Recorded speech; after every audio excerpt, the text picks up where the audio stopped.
Hello, I'm Steve Davis from San Francisco. I'd like your advice on how to understand annual reports, what you look for, what's important, what's not important, and what you've learned over the years from reading thousands of reports. Thank you. Well, we've read a lot of reports, I will tell you that. And we start by looking at the reports of companies that we think we can understand. So we hope to be reading reports, and I do read hundreds of them every year. We hope to be reading reports of businesses that are understandable to us. And then we see from that report whether the management is telling us about the things that we would want to know about if we owned 100% of the company. And when we find a management that does tell us about those things and that is candid in the same way that a manager of a subsidiary would be candid with us and talks in language that we can understand, it definitely improves our feeling about investing in such a business, and the reverse turns us off to some extent. So if we read a bunch of public relations gobbledygook, and we see lots of pictures and no facts, it has some effect on our attitude toward a business. We want to understand the business better when we get through with the annual report than when we picked it up. And that is not difficult for a management to do if they want to do it.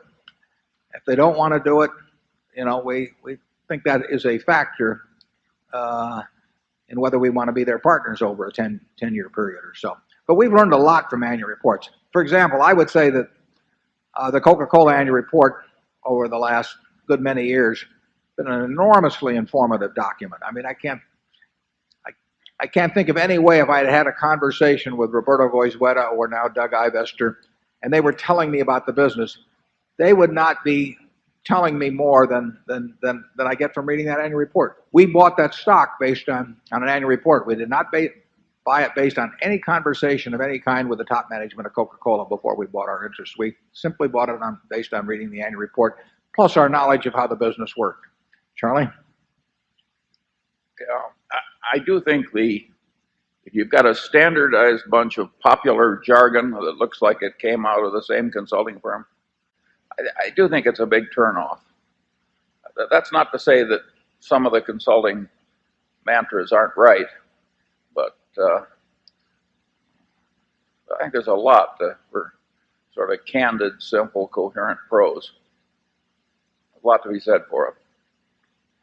Almost every business has problems, and we just assume the manager would tell us about them.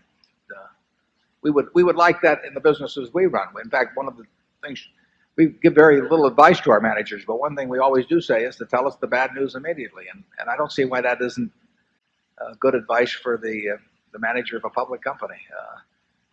Over time, I'm positive it's the best policy, but a lot of companies, for example, have investor relations people, and they're dying just to pump out what they think is good news all the time, and they have this attitude that that you've got a bunch of animals out there to be fed, and that they're going to feed them what they want to eat all the time. And over time, the animals learn. So we try to stay away from businesses like that. What you seldom see in an annual report is a sentence like this: "This is a very serious problem, and we haven't quite figured out yet how to handle it." But believe me, that is an accurate statement much of the time.